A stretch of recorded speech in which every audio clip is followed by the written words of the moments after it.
Welcome back to my channel. మనం Indian పాలిటీకి సంబంధించి ప్రాథమిక హక్కుల గురించి తెలుసుకుంటున్నాం. ప్రాథమిక హక్కులు మనం ప్రీవియస్ క్లాస్ లో చెప్పినప్పటి 3వ భాగము ఆర్టికల్ 12 నుండి 35 వరకు ఉంటాయని చెప్పడం జరిగింది. ప్రాథమిక హక్కులు 3వ భాగము ఆర్టికల్ 12 నుండి 35 వరకు ఉంటాయని చెప్పడం జరిగింది. అయితే ప్రీవియస్ క్లాస్ లో 12వ ఆర్టికల్ గురించి తెలుసుకున్నాం. 12వ ఆర్టికల్లో రాజ్యం యొక్క నిర్వచనం గురించి ఉంది. తర్వాత నెక్స్ట్ ఆర్టికల్ గురించి 13 ఆర్టికల్ గురించి తెలుసుకుందాం. ఆర్టికల్ 13. ఆర్టికల్ 13లో ఏముంటుంది అంటే జ్యుడిషియల్ రివ్యూ అండ్ న్యాయ సమీక్ష అధికారం. ఆర్టికల్ 13 ఏం తెలియజేస్తుంది అంటే న్యాయ సమీక్ష అధికారం గురించి తెలియజేస్తుంది. అసలు న్యాయ సమీక్ష అధికారం అంటే ఏంటి అంటే ప్రభుత్వం తీసుకునే నిర్ణయాలు కానీ చట్టసభలు చేసే నిర్ణయాలు కానీ ప్రభుత్వం చేసే ఆదేశాలు కానీ చట్టాలకు అనుగుణంగా ఉన్నాయో లేవో అని న్యాయస్థానాలు చేసే సమీక్షనే న్యాయ సమీక్ష అధికారము అంటారు. ఏంటిది న్యాయ సమీక్ష అధికారం అంటే ఏంటి అంటే భారత ప్రభుత్వం కానీ రాష్ట్ర ప్రభుత్వం కానీ జీవోలు జారీ చేస్తూ ఉంటది. అండ్ చట్టసభలు అంటే పార్లమెంటు కానీ శాసనసభ కానీ చేసే నిర్ణయాలు తీసుకునేటువంటి నిర్ణయాలు చట్టబద్ధంగా ఉన్నాయా లేవా అని న్యాయస్థానాలు సమీక్షించడాన్నే న్యాయ సమీక్ష అంటాం. మెయిన్ గా ఇక్కడ ఈ ఆర్టికల్ 13లో అంటే రాజ్యాంగంలో ఎక్కడా కూడా న్యాయ సమీక్ష అనే పదం యూజ్ చేయలేదు. న్యాయ సమీక్ష అనే పదము ఎక్కడ కూడా మనకు లేదు. కేవలం ఆ కాన్సెప్ట్ ని డెవలప్ చేశారు అంతే. అంటే రాజ్యాంగంలో ఎక్కడ న్యాయ సమీక్ష అనే పదము లేదు, అది గుర్తుపెట్టుకోవాలి. ఆర్టికల్ 13లో ఉన్నది న్యాయ సమీక్ష అధికారానికి సంబంధించిన కాన్సెప్ట్ మాత్రమే ఉంది. అర్థమవుతుందా? న్యాయ సమీక్ష అనే పదము రాజ్యాంగంలో ఎక్కడ లేదు. ఈ ఆర్టికల్ 13లో న్యాయ సమీక్ష అనే అర్థాన్ని ఇచ్చే కంటెంట్ మాత్రమే ఉంది.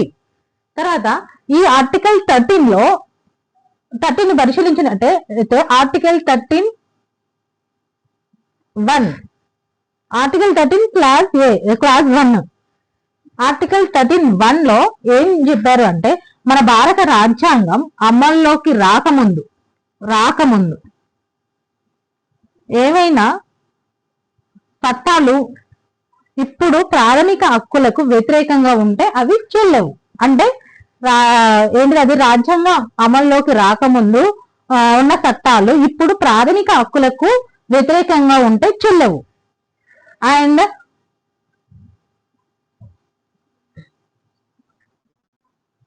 ఆర్టికల్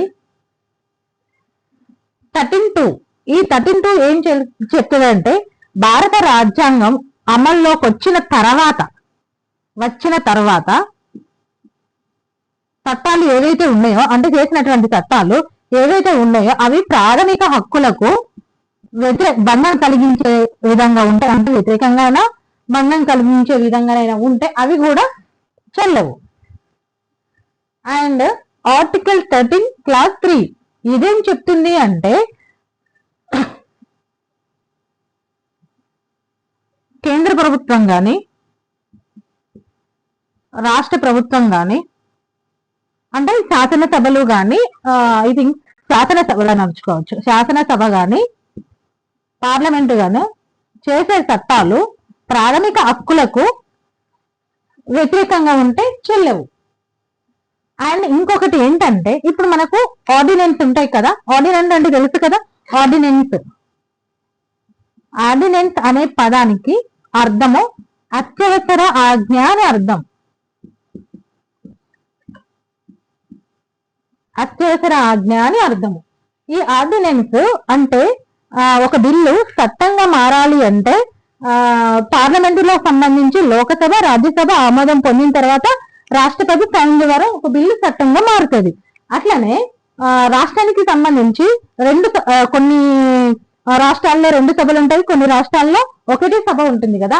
అంటే శాసనసభ ఆమోదం పొందిన తర్వాత గవర్నర్ యొక్క సంతకంతో ఒక బిల్లు చట్టంగా మారుతుంది.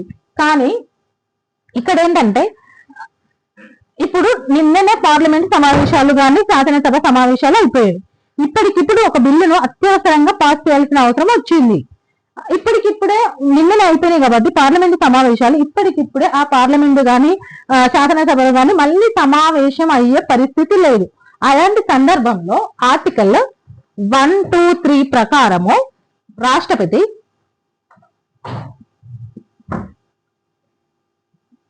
ఆర్టికల్ 213 ప్రకారము గవర్నర్ ఆర్టికల్ 123 ప్రకారం రాష్ట్రపతి ఆర్టికల్ 213 ప్రకారము రాష్ట్ర గవర్నర్ ఎవరైతే ఉంటారో అత్యవసరంగా జారీ చేసే ఆజ్ఞనే ఆర్డినెన్స్ అంటారు. ఈ ఆర్డినెన్స్ జారీ చేసినప్పుడు ఏవైనా ప్రాథమిక హక్కులకు భంగం కలిగితే ఆ ఆర్డినెన్స్ కూడా చెల్లదు. నెక్స్ట్ ఆర్టికల్ 13(4) ఇదేం తెలియజేస్తుందంటే ఆర్టికల్ 368 అంటే ఏంటి తెలుసు కదా, రాజ్యాంగాన్ని సవరించే పద్ధతి. ఈ ఆర్టికల్ 368 కు పైన 8 పైన న్యాయ సమీక్ష చేసే అధికారం ఎవరికి లేదు. ఆర్టికల్ 368 పైన న్యాయ సమీక్ష చేసే అధికారము లేదు. మళ్ళొకసారి చూద్దాము ఆర్టికల్ 13 గురించి. ఆర్టికల్ 13 అనేది న్యాయ సమీక్ష అధికారం గురించి తెలియజేస్తుంది. అయితే న్యాయ సమీక్ష అనే అధికారం అనే పదము మనకు రాజ్యాంగంలో ఎక్కడ ఉపయోగించబడలేదు. అండ్ ఆ పదాన్ని ఉపయోగించకుండా ఆ కాన్సెప్ట్ మాత్రమే డెవలప్ చేయడం జరిగిందన్నమాట. అయితే న్యాయ సమీక్ష అధికారం అంటే ఏంటి అంటే ప్రభుత్వాలు తీసుకునే జీవోలు, శాసనసభలు చేసే అంటే శాసనసభ రాష్ట్రానికి సంబంధించి శాసనసభ, కేంద్రానికి సంబంధించి పార్లమెంట్, అవి చేసే నిర్ణయాలు చట్టబద్ధంగా ఉన్నాయా లేవా అని న్యాయస్థానాలు చూసే పద్ధతిని లేదా సమీక్షించే విధానాన్ని న్యాయ సమీక్ష అధికారం అంటాము. అయితే దీనికి సంబంధించి ఆర్టికల్ 13 కి సంబంధించి వివిధ సబ్ క్లాసెస్ ఉన్నాయి, చూద్దాం.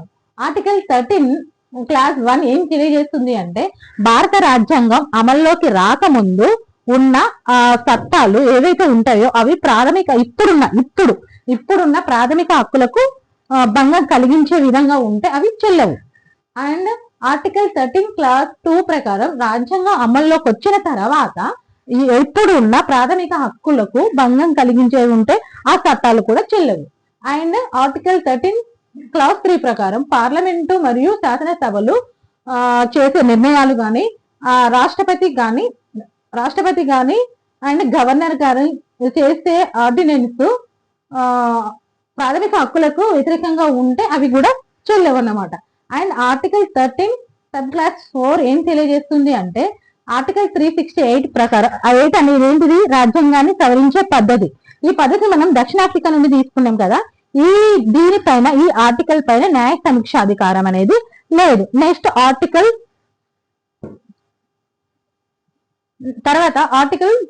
ప్రాథమిక హక్కులలో సమానత్వపు హక్కు గురించి తెలుసుకుందాం.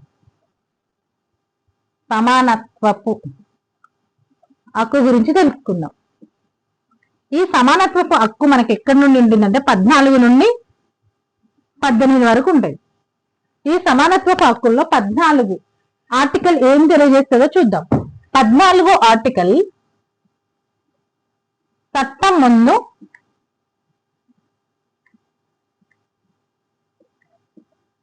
అందరూ సమానులే అని తెలియజేస్తుంది. ఆర్టికల్ 14 ఏం తెలియజేస్తుంది, చట్టం ముందు అందరూ సమానులే అని తెలియజేస్తుంది. దీంట్లో ఆర్టికల్ 14 క్లాస్ 1 అంటే కొన్ని బుక్కులలో క్లాస్ 1 అని ఉంది, కొన్ని బుక్కుల్లో కాన్సెప్ట్ ఉన్నాయి, అంటే ఇట్లా ఉన్నాయి అన్నమాట. చట్టం ముందు సమానత్వం, తర్వాత చట్టం ద్వారా సమానత్వం అని ఉందన్నమాట. అయితే ఆర్టికల్ 14 సబ్ క్లాస్ 1 లో చట్టం ముందు సమానత్వం అనే కాన్సెప్ట్ ఉంది. ఆర్టికల్ 14 సబ్ క్లాస్ 2లో చట్టం ద్వారా సమానత్వం అనేది ఉంది అన్నమాట. అయితే ఈ పదాలు దగ్గర ఉన్నప్పటికీ కూడా వాటి మధ్య స్పష్టమైన సంబంధం ఉంది. వాటి గురించి ఒకసారి స్పష్టమైన డిఫరెన్షన్ ఉంది. వాటి గురించి ఒకసారి తెలుసుకుందాము. కొన్ని బుక్కుల్లో ఈ రెండు భావనలు ఆర్టికల్ 14 లో ఉంటాయి అని చెప్పేసి ఉన్నది. కొన్ని బుక్కుల్లో సబ్ క్లాస్ లాగా డివైడ్ చేసి ఉంది అన్నమాట. ఇప్పుడు చట్టం ముందు సమానత్వం. ఇప్పుడు ఆర్టికల్ 14 సబ్ క్లాస్ 1 చట్టం ముందు సమానత్వం.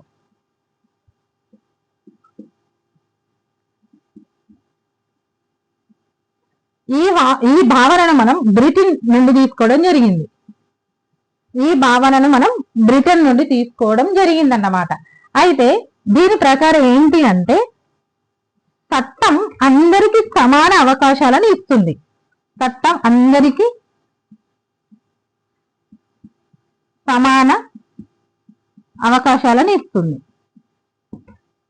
ఇంకొక కాన్సెప్ట్ ఉంది. చట్టము ఏ వ్యక్తికి కూడా ప్రత్యేక రక్షణలు కల్పించవు. ఇంకొక కాన్సెప్ట్ ఉంది. చట్టం ఉల్లంఘించితే తప్ప ఏ వ్యక్తి అయినా సరే చట్టాన్ని ఉల్లంఘించితే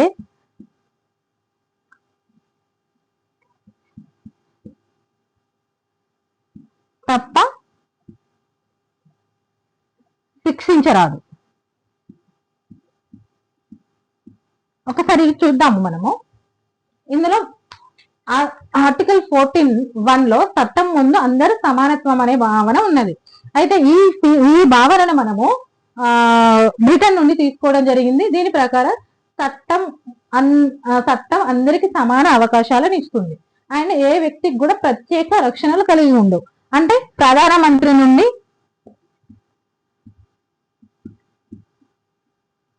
సాధారణ పౌరుడి వరకు, అంటే నాలాంటి వాళ్ళ నుండి, అంటే నేను కామన్ పర్సనే కదా, ప్రధానమంత్రి నుండి సాధారణ పౌరుడి వరకు ఏ వ్యక్తి కూడా ప్రత్యేక రక్షణలు కల్పించబడదు.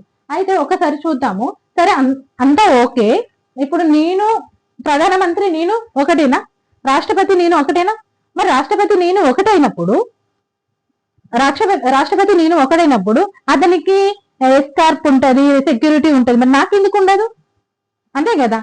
ఆర్టికల్ 14 ప్రకారంలో కొన్ని మినహాయింపులు ఉన్నాయన్నమాట.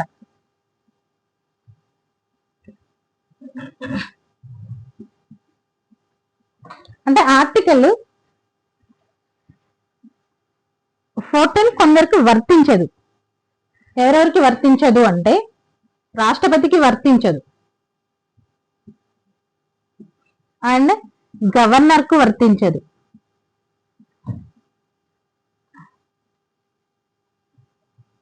విదేశీ రాయబారులకు వర్తించదు,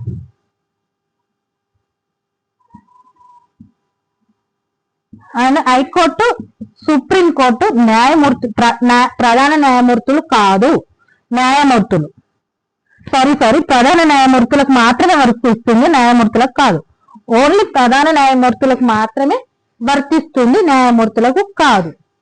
ఈ మినహాయింపు ఎవరెవరికి ఉంటుంది అంటే రాష్ట్రపతికి, గవర్నర్ కు, విదేశీ రాయబారులకు, హైకోర్టు, సుప్రీంకోర్టు యొక్క ప్రధాన న్యాయమూర్తులకు మాత్రమే మినహాయింపు ఉంటుందన్నమాట. అయితే ఇక్కడ ఒకటి గమనించాలి మనము. ఆర్టికల్ 361 మనకి ఏం తెలియజేస్తుంది అంటే రాష్ట్రపతి కానీ గవర్నర్ కానీ తన విధి నిర్వహణలో ఏ న్యాయస్థానాలకు జవాబుదారీగా ఉండదు. అంటే నువ్వు ఇట్లా ఎందుకు చేసినావు అని న్యాయస్థానాలు గవర్నర్ పనితీరు పైన గాని, రాష్ట్రపతి పనితీరు పైన గాని క్వశ్చన్ చెయ్యలేవు అన్నమాట. ఆర్టికల్ 361 ఏం తెలియజేస్తుంది అంటే రాష్ట్రపతి కానీ గవర్నర్ కానీ తన యొక్క విధి నిర్వహణలో న్యాయ సమీక్షకు గురి చేయడానికి అవకాశం లేదు. నెక్స్ట్ ఆర్టికల్ 105 ఏం తెలియజేస్తుంది అంటే ఇప్పుడు మన పార్లమెంట్ సమావేశాల్లో జరుగుతూ ఉంటాయి కదా. ఆ పార్లమెంట్ సమావేశాల్లో ఒకరినొకరు తిట్టుకున్నా, కొట్టుకున్నా గాని వీటిపైన కోర్టులు జోక్యం చేసుకోవడానికి వీల్లేదు. దీనికి సంబంధించి ఇది పార్లమెంట్ ఆర్టికల్. పార్లమెంట్ లో జరిగిన ఏ విషయం పైన కానీ న్యాయస్థానాలు జోక్యం చేసుకోకూడదు. అండ్ ఆర్టికల్ 194 శాసనసభ సమావేశాల పైన కానీ న్యాయస్థానాలు జోక్యం చేసుకోకూడదు. అట్లనే ఈ ఆర్టికల్ 14 యుఎన్ఓ అంటే ఐక్యరాజ్య సమితి అనుబంధ సంస్థలకు కూడా వర్తించదు. ఒకసారి చట్టం ముందు సమానత్వము అనే భావనని చూద్దాము. చట్టం ముందు సమానత్వము అనే భావనను మనం బ్రిటన్ నుండి తీసుకుంటాము. అందరికీ సమాన అవకాశాలు ఉంటాయి. చట్టం ఏ వ్యక్తికి ప్రత్యక్ష రక్షణలు కల్పించవు. అండ్ చట్టం ఉల్లంఘించితే తప్ప మరి ఏ విధంగానూ ఒక పౌరునికి శిక్ష వేయరాదు. ఈ ఆర్టికల్ 14 కి సంబంధించి మినహాయింపులు రాష్ట్రపతి, గవర్నర్, విదేశీ రాయబారులు అండ్ హైకోర్టు, సుప్రీంకోర్టు న్యాయమూర్తులు, ప్రధాన న్యాయమూర్తులకు ఈ చట్టం ఆర్టికల్ 14 వర్తించదు. అండ్ ఆర్టికల్ 361 అంటే రాష్ట్రపతి కానీ గవర్నర్ కానీ తన విధి నిర్వహణలో న్యాయస్థానాలకు ఎలాంటి జవాబుదారీతనంగా ఉండాల్సిన అవసరం లేదు. అండ్ ఆర్టికల్ 105 ఏం తెలియజేస్తుంది అంటే పార్లమెంట్ సమావేశాల్లో ఏదైనా గొడవలు జరిగినప్పుడు అది మన న్యాయస్థానాలు జోక్యం చేసుకోకూడదు పార్లమెంట్ సమావేశాలు. అండ్ 194 ప్రకారము శాసనసభ సమావేశాల్లో ఏమైనా గొడవలు జరిగితే మనము న్యాయస్థానాలు జోక్యం చేసుకోవడానికి వీల్లేదు. అండ్ యుఎన్ఓ దాని అనుబంధ సంస్థలకు కూడా ఆర్టికల్ 14 అనేది వర్తించదు. నెక్స్ట్ ఆర్టికల్ 14 సబ్-క్లాస్ 2 గురించి తెలుసుకుందాం. చట్టం ద్వారా సమానత్వం. ఈ భావనను మనం అమెరికా నుండి తీసుకోవడం జరిగింది. దీంట్లో కాన్సెప్ట్ ను పరిశీలించినట్లయితే సమాన వ్యక్తుల మధ్య మాత్రమే సమానత్వం ఉంటుంది.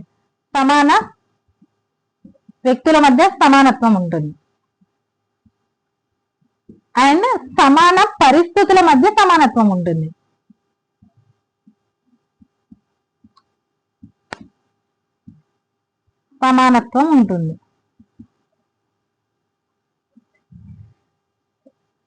ఈ చట్టం ద్వారా సమానత్వం అనేది అమెరికా నుండి తీసుకోవడం జరిగింది.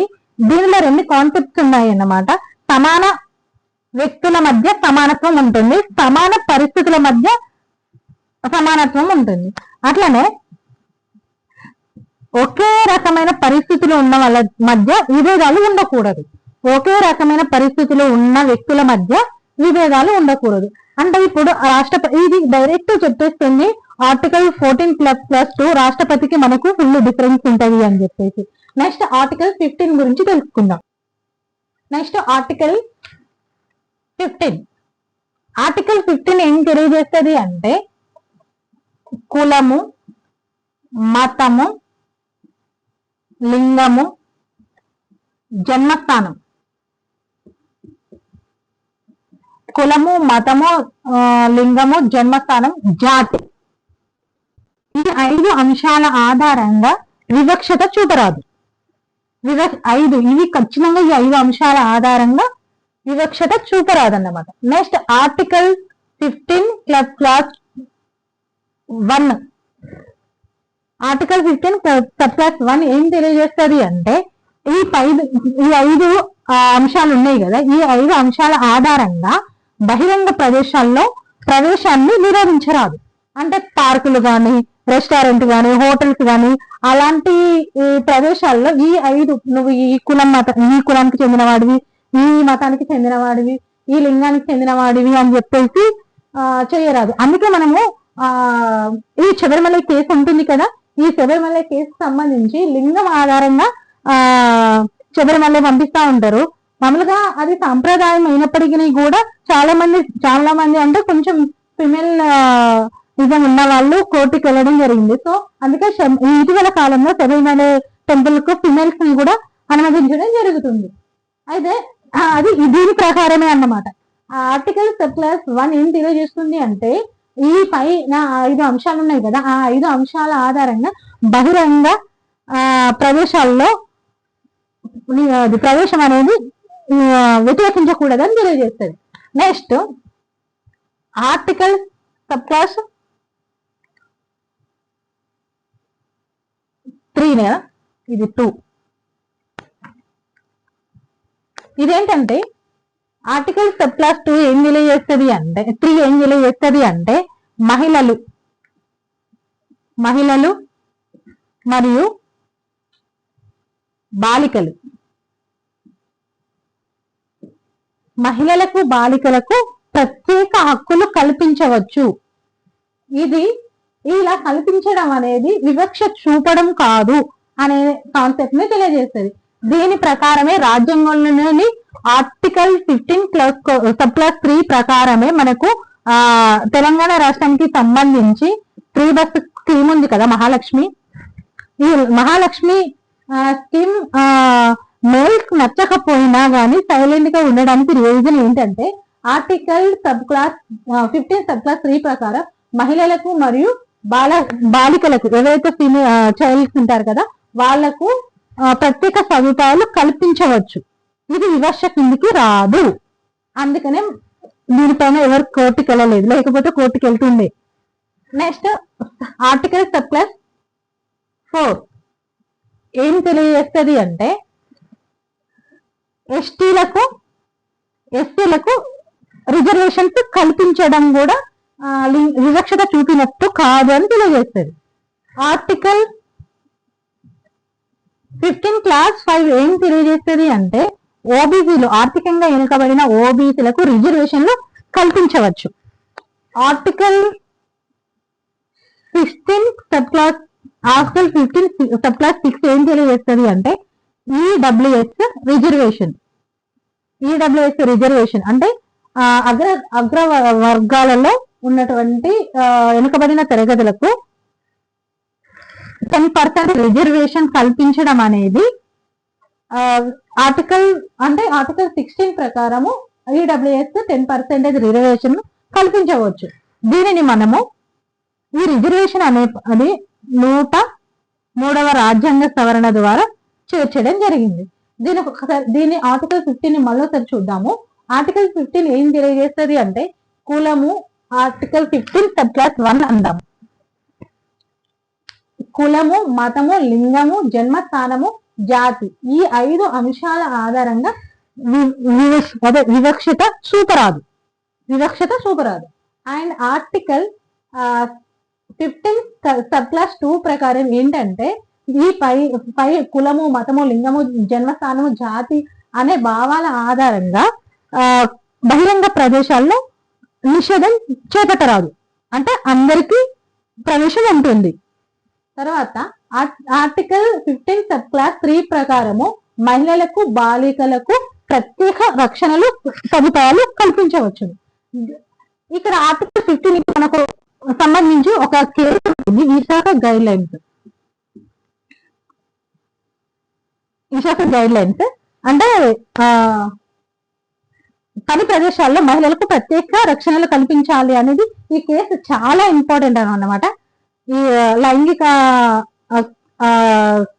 చర్యల్లో భాగంగా ఈ కేసుని మనకు చెప్పడం జరిగింది. Visakha guide lines case article 15 class 3 ప్రకారమే చేయబడింది. నెక్స్ట్ ఆర్టికల్ 15 సబ్ క్లాస్ 4 ఎస్టీలకు రిజర్వేషన్లు కల్పించవచ్చు. ఆర్టికల్ 15 సబ్ క్లాస్ 5 ద్వారా ఓబీసీ రిజర్వేషన్లు కల్పించవచ్చు. మనకు 27 ఉన్నాయి కదా ఓబీసీ రిజర్వేషన్, 27% ఉంది కదా. ఆర్టికల్ 15 సబ్ క్లాస్ 3 ఈడబ్ల్యూఎస్ రిజర్వేషన్లు కల్పించవచ్చు. అది రాజ్యాంగంలోని 103వ రాజ్యాంగ సవరణ ద్వారా చేర్చడం జరిగింది. నెక్స్ట్ ఆర్టికల్ 16 గురించి తర్వాత క్లాస్ లో తెలుసుకుందాం.